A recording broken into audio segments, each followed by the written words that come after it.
Good morning, everybody.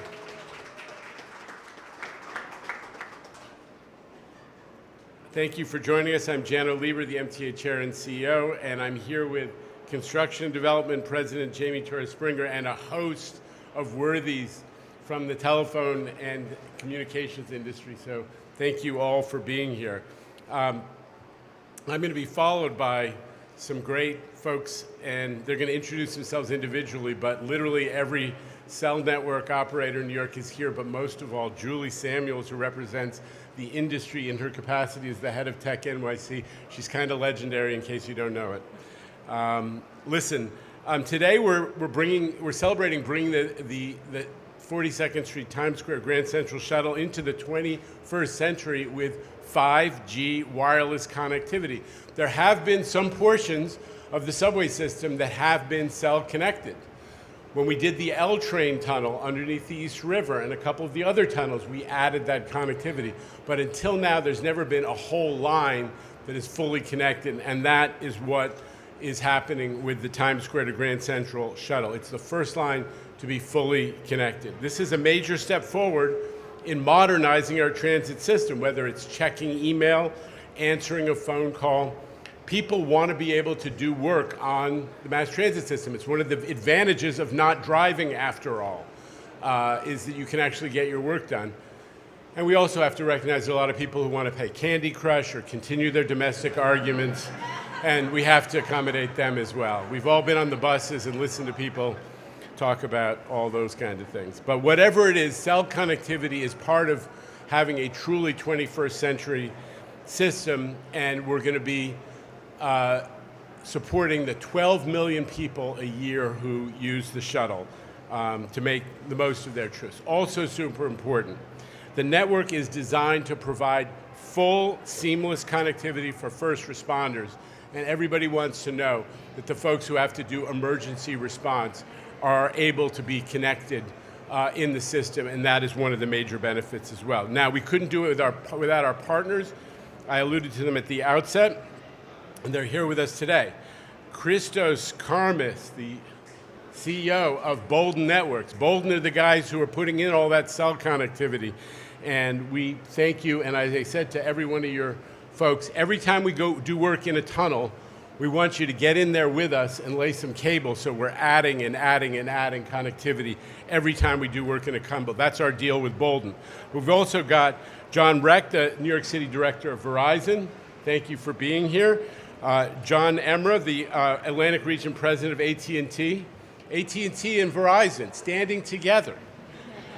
And we've also got T-Mobile as represented. They're a big player in this region as well. Mike Bath, where's Mike? Mike, thank you for being here. Very elegantly attired. And also the one and only Julie Samuels, and I won't talk more about her, although I would like to. We are thrilled to be working with all of you as part of providing amenities to our riders. And as part of the agreement with Bolden, all 418 miles of the subway system are going to be equipped with the cable that makes it cell connected. So fast, fast, fast, my friend, every time we go into the system. And we're going to also be expanding Wi-Fi service. We haven't talked as much about. The above-ground stations. All over New York, we got those above-ground stations. And all of them are being equipped with cell connectivity as well. So even if there is, for whatever reason, not the best connectivity in the area, the subway platform, while you're waiting, very briefly I might add, in today's subway system, but while you're waiting, you're going to have great connectivity. So with that, let me turn it over to Jamie Torres-Springer, who actually does the work and sometimes gets the credit. Jamie. Thank you, Jan. Always get the credit. Thank you. We're thrilled to work with Bolden to strengthen cellular service in our subway system to the great benefit of the MTA's ridership. This is part of building the new MTA, reliable, accessible, connected. Last year, we entered into a new public-private partnership with Bolden, which also, as Transit Wireless, as they were formerly called, helped to bring cell service and Wi-Fi to all underground subway stations in 2017, and in 2020, as Jano said, to bring cellular coverage and data connectivity to the L train tunnel. Now we are working together to create a neutral host network that provides every subway tunnel with a wireless communication connection and to bring Wi-Fi to all 191 above-ground subway stations and 21 Staten Island railway stations. Creating connectivity underground isn't easy.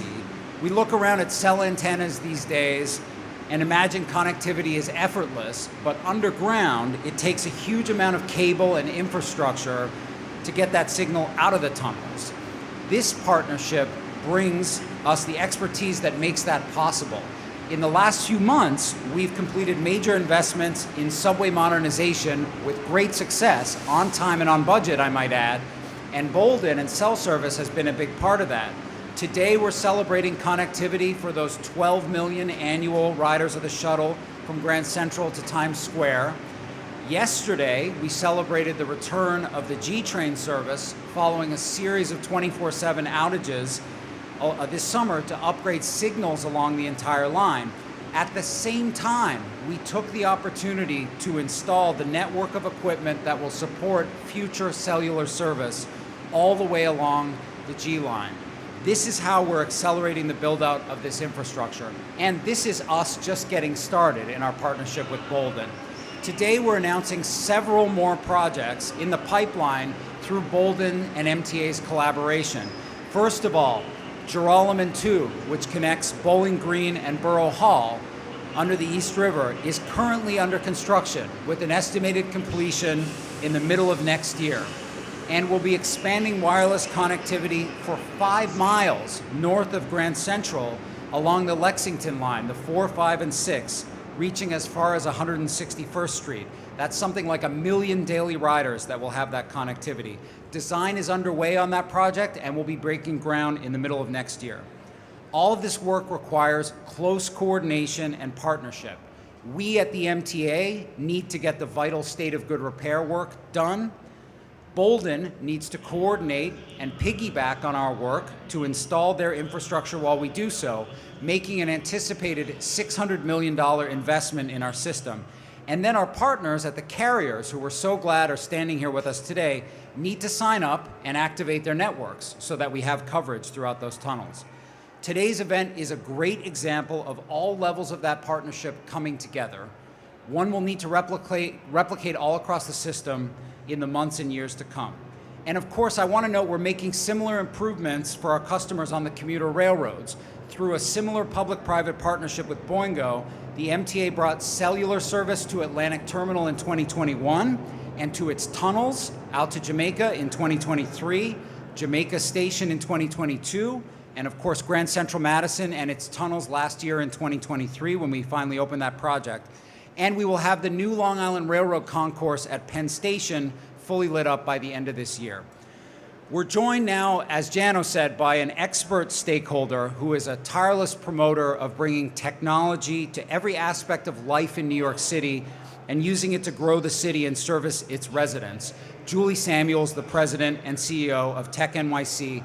And I want to ask Julie to share some insights with us about what this initiative means before we turn this over to our partners for some remarks. Julie. Thank you so much. Thank you, Jano. Thank you, Jamie. Congratulations. This is amazing. Congratulations to Bolden, to the carriers. I'm so excited to be here. I'm excited about this project on multiple levels. I want to quickly talk about 2 of them. Number 1, the subway is obviously the lifeblood of this city. And when the technology is working, and it's technology that, quite frankly, most New Yorkers already take for granted.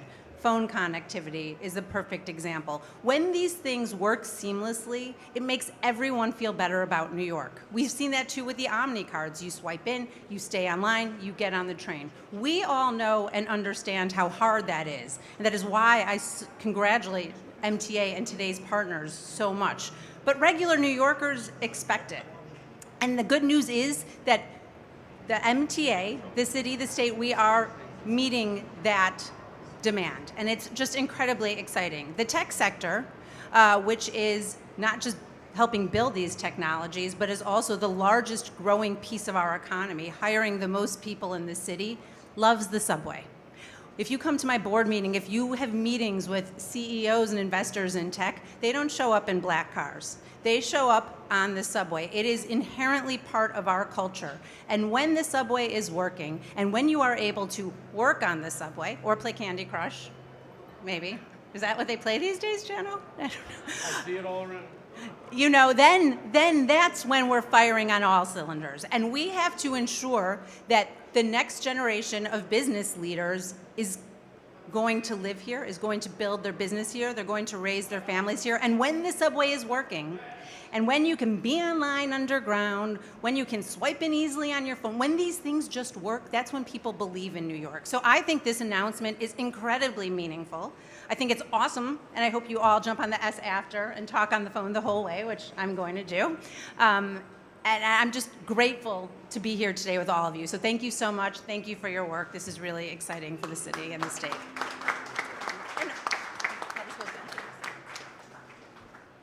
Okay, thank you, Jolie. Thank you for sharing that perspective. Thank you, Jano, for organizing this event.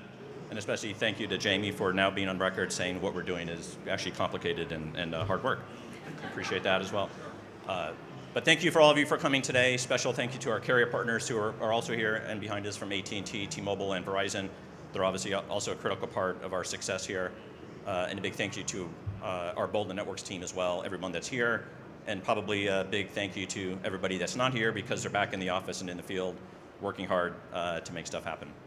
But look, we're extremely excited and proud of what we've accomplished together for the larger team. It's a huge accomplishment and one step of a significant enhancement and expansion of connectivity for the system. And when I step back and think about it, like we're all very proud of this and we're all very excited about it, but I think who's more excited are the riders and the people that are coming in and out of the shuttle line every day. It's really the millions of people, like Jana said, who are now going to be connected, whether it's work, whether it's games, whether it's family and friends, social media, whatever content people want to stream, whatever music they want to listen to, hopefully with headphones on. It really is important for people to be connected personally and professionally. So it's a key part of the rider experience, and we're extremely proud of that. The other part, not to be forgotten about is also, it does provide improved safety as well, right? I mean, it's critical for people to be connected with good mobile connectivity from a public safety perspective. So that's also something we take very seriously and are proud to be providing as we continue this project across the MTA. Now, if I look at sort of the bigger picture and what we're accomplishing, we already run the network at the 281 underground stations, both for the cellular and the Wi-Fi connectivity. But like Jana said, this is a massive project to now expand that into all the underground tunnel segments. So the 307 segments underground are all going to have 5G connectivity. We're on a very aggressive schedule, working hand in hand with the MTA to make sure we can build our system in conjunction with their project to minimize disruption. And as they're doing work, we're doing our work to install those networks as well. So it's a huge project. We're, like Jana said, spending hundreds of millions of dollars specifically for the MTA project here, and over $1 billion actually as a company throughout New York, if you look at everything that we're doing, both underground, above ground, and in building. So we're making massive investments in the scale of over $1 billion to better connect New Yorkers and to make sure the greatest city in the world is also the most connected city in the world for everybody. So with that, let me say thank you to Jana for your leadership and vision behind everything that we're doing. I think without that, right, we wouldn't be where we are. Jamie and team and everybody that we work with on the MTA tirelessly, the carriers, our key suppliers and vendors. There's a team literally of hundreds of people that make all this happen. It's a highly complicated project. It's a very complex environment that we're working in. Safety is very important. I think we're very proud of the work that we've accomplished. And we're not going to rest until we connect the rest of the New York subway system. So thank you all for coming today. And now I'm going to hand it over to the AT&T president of the Atlantic region, John Emra, to say a few words. Thanks, John. Thanks. Thank you. Hi, good morning. My name is John Emra with AT&T. I just want to say how happy I am to be here. This is a really wonderful day for the transit commuters here in New York City. The start of what is going to be an ongoing process, to Jamie's comment. I think the reality is that we all rely on connectivity, and when it is not there is when we notice it, right? We almost take it for granted. So making sure we have that connectivity is really, really important. I want to thank the MTA for its vision, right? It really did take a very smart vision on their part to be able to put the commitment and the dollars into making this project happen. And I want to thank Bolden Networks and their team for the work that's gone into this. The reality is this is hard, at times very, very dangerous work for the Bolden team to do this work, and for everybody who works on the line. It requires a lot of coordination and safety and foresight. So thank you to Bolden Network for your work. I just want to say, you know, our commitment here to this line project and to the others to come is just a part of an ongoing commitment that AT&T has to New York. Over the last 4 years, I think we've invested just over $2.7 billion here in the state of New York, and that's just in physical infrastructure. And we've invested another $2.5 million in ongoing projects to help to close the digital divide. And this is, in some respects, part of that closing the digital divide as well. So it's a pleasure to be here. We look forward to today's service. I will say, in case you're wondering what does it really mean, one of our network team sent me a nice message yesterday to kind of put it in layman terms for an idiot like me who's not an engineer. And he said, John, you'll be able to get on that S line and do a video call the entire time seamlessly throughout the train line. So look forward to that. Look forward to future investments to come. And I'll turn it over to T-Mobile. Thank you. Hi, good morning. Mike Bath with T-Mobile, Director of Network Engineering. First of all, thank you to the MTA. Thank you to Bolden for having me here. Thank you all for coming. I'm excited. T-Mobile's dedicated to connecting our customers where they live, work, and play. This partnership with MTA and Bolden's really enabled us to do that, servicing the New York community and the underground riders of the trains. So really excited. Thank you. Appreciate it. Also, there's an extra thank you to our friends from Verizon as well who joined us today, and all the Bolden and other construction engineers and Jamie's team at Construction Development, who are the ones who are coordinating so much of this work. So with that, we turn it over to our brother, Mr. Minton, right? And he will let folks in the press send some questions. Samantha is quick on the trigger. She is, but first up today is Newton Jones Burkett III from Channel 7 Eyewitness News. We all live in NJ's world, right? And on that topic, Mr. Lieber, Yeah. and to Mr. Torres Springer specifically, and I know you understand the city's infrastructure pretty well. Can you think of a place in New York that would be more difficult to install Wi-Fi connectivity than the subway system?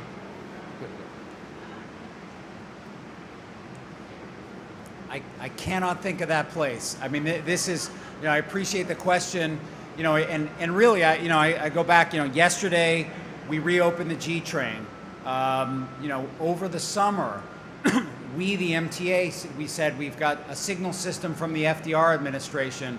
We have to upgrade that system. But really, the only way to do it in a safe way was to take service out for this period of time. And a lot of the work that we did to do that, honestly, was pulling cable throughout the system. And what we need to do with Bolden and getting the cell carriers with service up is we need to get the antennas in the system and have fiber optic cable that connects those antennas to the outside world. So it's the same as this enormously complicated work that we do. We're in the midst of, you know, really a golden era of investment in state of good repair in our system. We need to keep that going. More on that over the course of the rest of this month. But Bolden is a partner with us in doing that very complex work as well. You did have to shut down portions of the S, right, or certain tracks to do this. Well, the S line actually doesn't run at night, so we were able to take advantage of nighttime closures. But to the chair's point, you know, the bigger revitalization of the shuttle train, and it's an enormous improvement. If you just look over here at how much bigger the platform is, you don't have to make that run around to get to the train. That's a major reconstruction project that got done. We were able to take advantage of low ridership during COVID to get a lot of that work done. But at the tail end, we're also making lots of improvements to the Times Square station and Grand Central station on either end. But the rest of the system is more complex because we're 24/7, and we got to get in there for sustained periods of time to get the infrastructure in. All right. I just want to recognize that we're joined today also by the great Dylan Samuels is here with us, but the next question goes to Natalie Duddridge of CBS 2. Natalie. Hi, yes, speaking about how complex this is and the expansion, can you briefly touch on, expansion to the G456, how long will it take to expand to the entire system and how costly is that? Well, I mean, the number one issue is we're going to do this super efficiently. MTA has now developed a reputation as a first-class construction development operation, getting all our projects done on time and on budget. Third track, L train, Times Square shuttle, all that work on time and on budget. It's not the old MTA, it's the new MTA. What we're doing here is the most efficient way to bring connectivity which, as I said, every time we go to do work in a tunnel, we're going to say to our friends at Bolden, come on in, be ready. Pull that cable, install that infrastructure so that section, take advantage of the outage, will be made connected. It's going to take a few years, but we're going to do it the most efficient way possible, which is during other outages.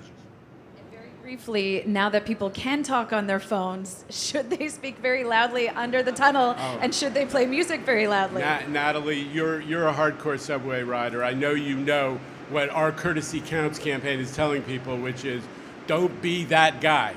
Don't be the guy who's showing a loud and maybe inappropriate movie on your phone next to a kid. Don't be the guy who's blasting your work, your music.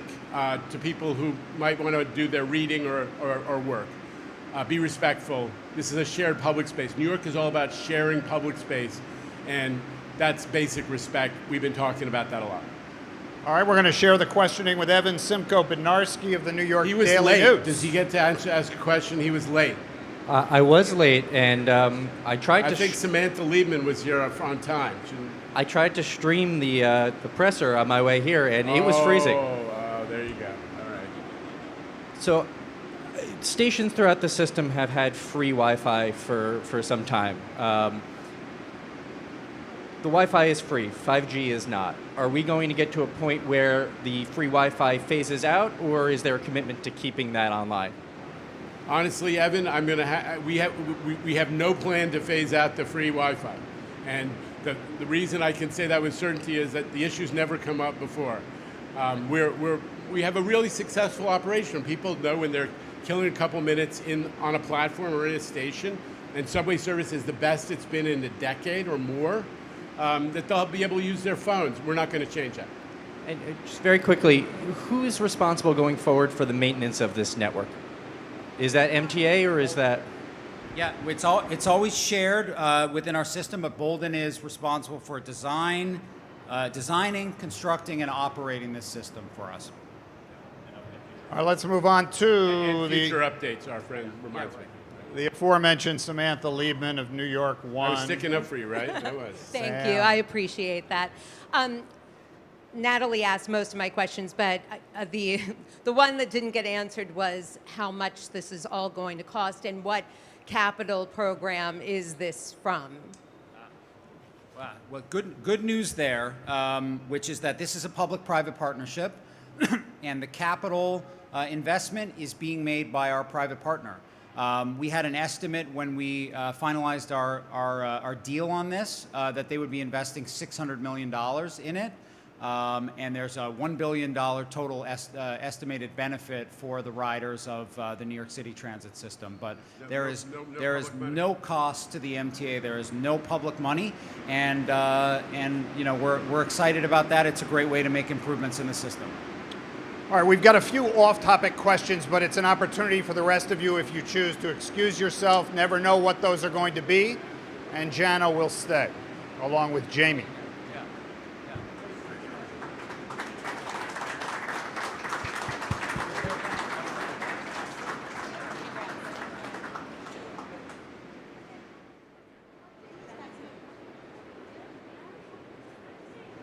Off topics.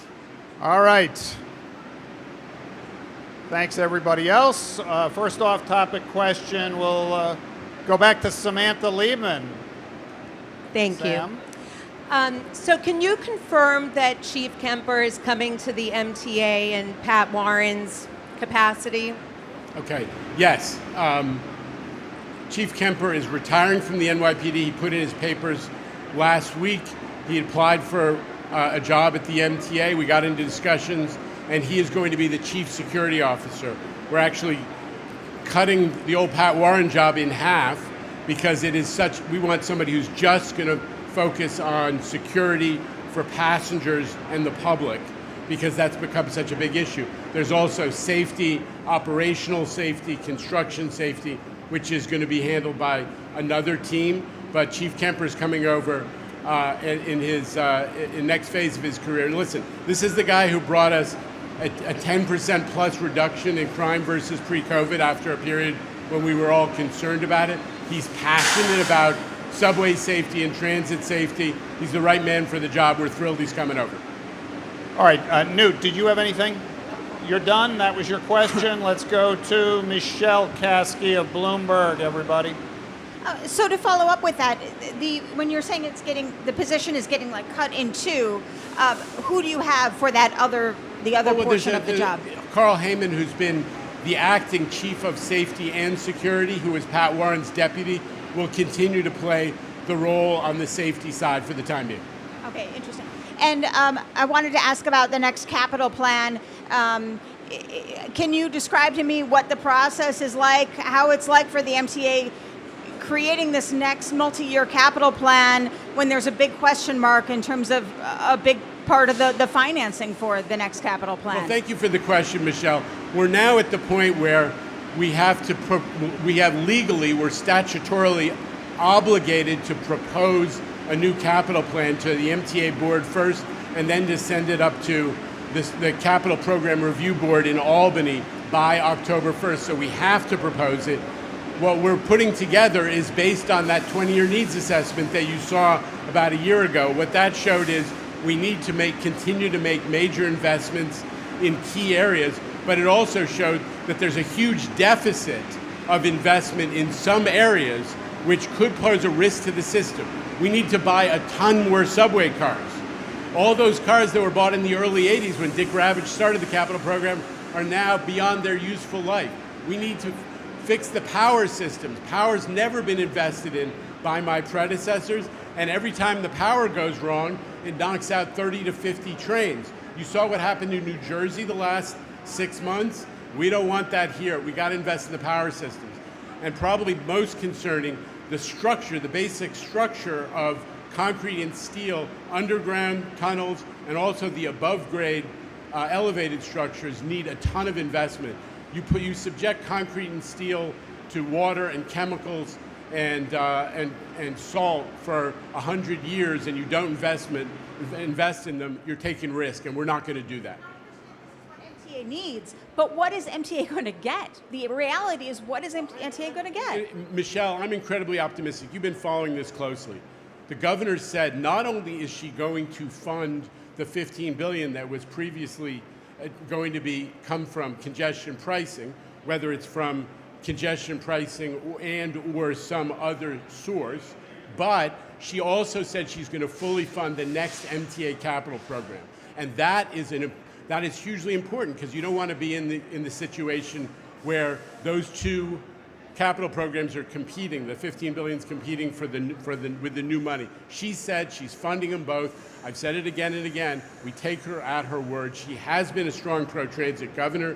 Obviously, congestion pricing was a hiccup from the standpoint of certainty for the capital program. She said she's going to solve it, and I'm right behind her.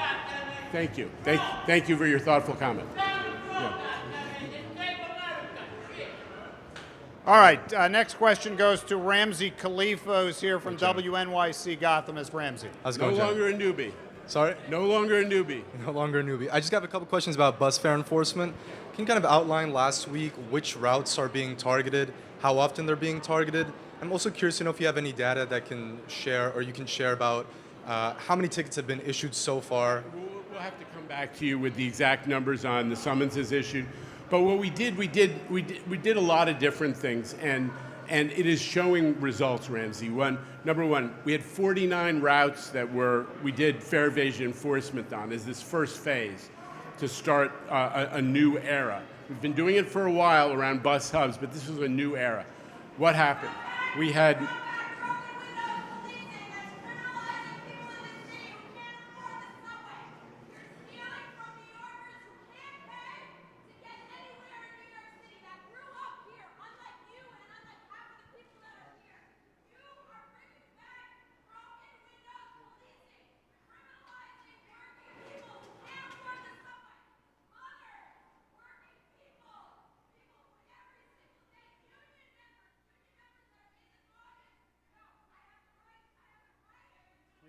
Time and place.